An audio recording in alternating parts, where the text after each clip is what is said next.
everyone, Albert from Sales Loop Method here, and I hope you're having a wonderful, extraordinary day. And in fact, I want to embellish it even further by sharing some ideas, tactics, and strategies with you that you can use both in your personal life, but also especially in your business life. Because I want to talk about 5 elements that you need to establish and uncover when you are selling. And I believe everything in life is sales, the way that you are sold or you are selling. Whether that be with your children, trying to make them make their bed, or with your spouse, or with your employees, trying to make them work faster, smarter, better, or with yourself for that matter. It doesn't really matter. We always sell. We can sell services, ideas, investments. So selling is life, in my mind. Now, what we need to uncover is first is a need. Now, we as business people, especially if you're in sales, you need to be able to solve problems. If you're a problem solver, you're going to be able to do business with people. Think about this. If you are looking to do any business with anyone, if they can't solve a problem, what is the reason of that business that you are involved with them? There would be none, so there would be no business.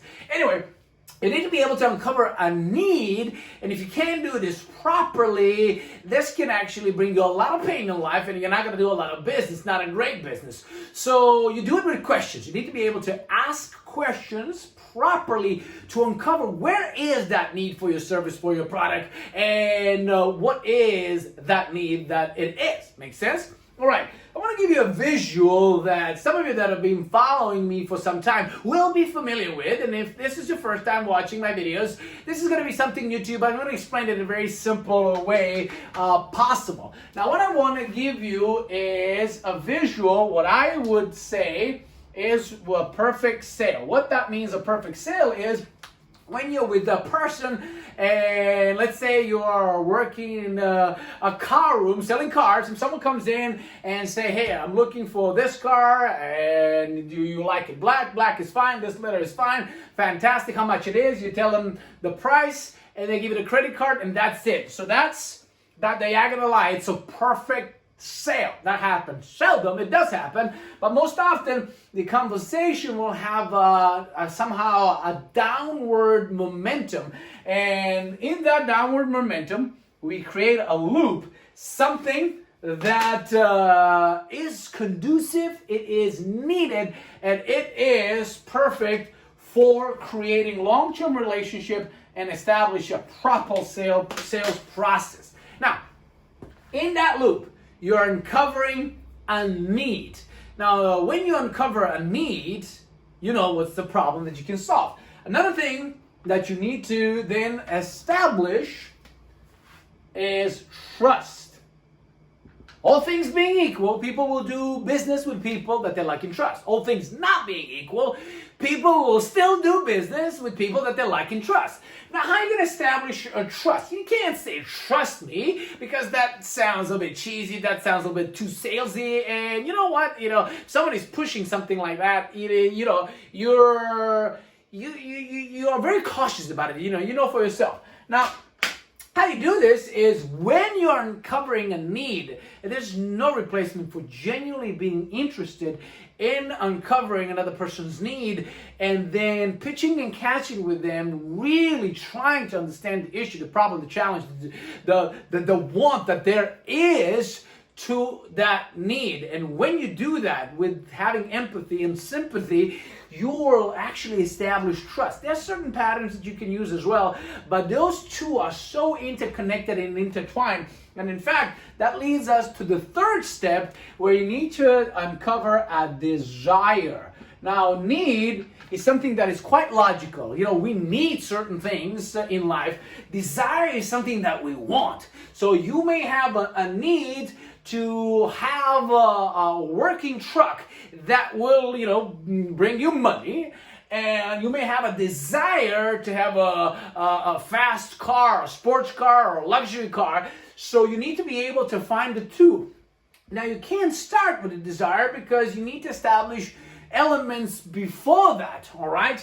And then when you find out the desire, because desire is a little bit more emotional, it's a little bit more personable, that's why it actually follows that certain sequence. When you have that trust, they will open up to you, they will share with you, and you will in fact uncover deeper why they want to do this, why they need something, okay? So you create an emotional bond with these people, and then when you do all that, you will actually find out about the money.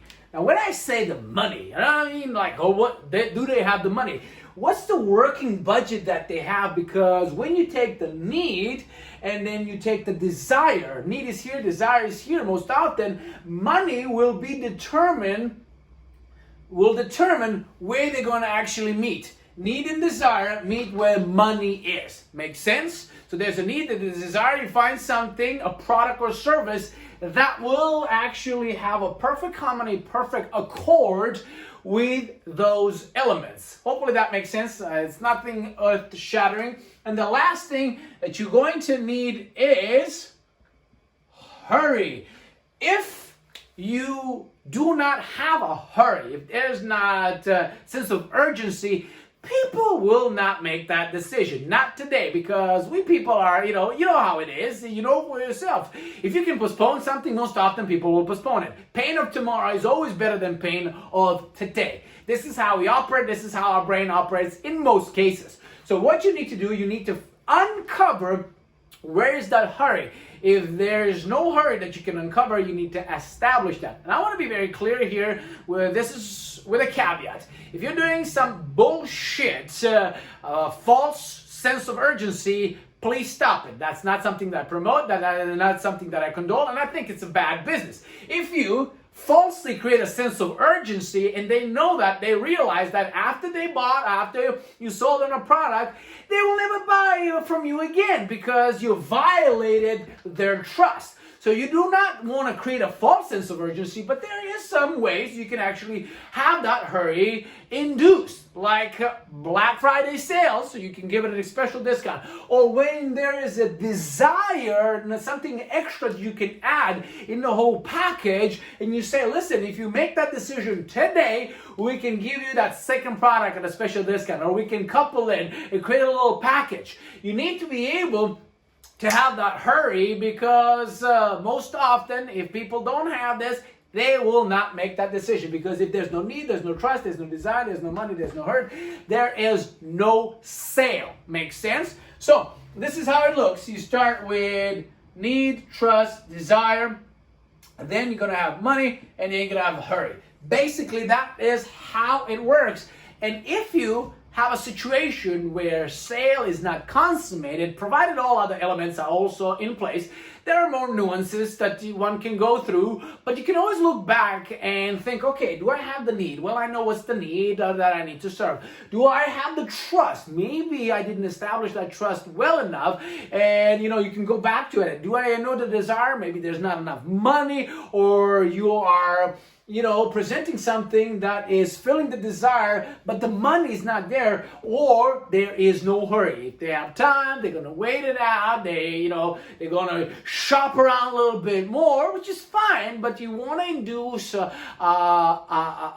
hurry so they can be compelled to take action right now. Because you know what? We are very busy people. You think you want to do something, and then life happens, and you have a lot of other million things that you have to do, and you forget about it. When you have the hurry involved, people make the decision, they're happy about it, and you have a sale. So this is a video for today. Hopefully there's a lot of value that you have ascertained in this video. Let me know what you think about it, and as usual, I'm gonna say, everyone stay great. I'll see you out and about. And by the way, everyone, happy Christmas, happy holidays, whatever you're celebrating. I hope in these times you're gonna have joyous, exuberant times with your friends and family, as you ought to have. See ya.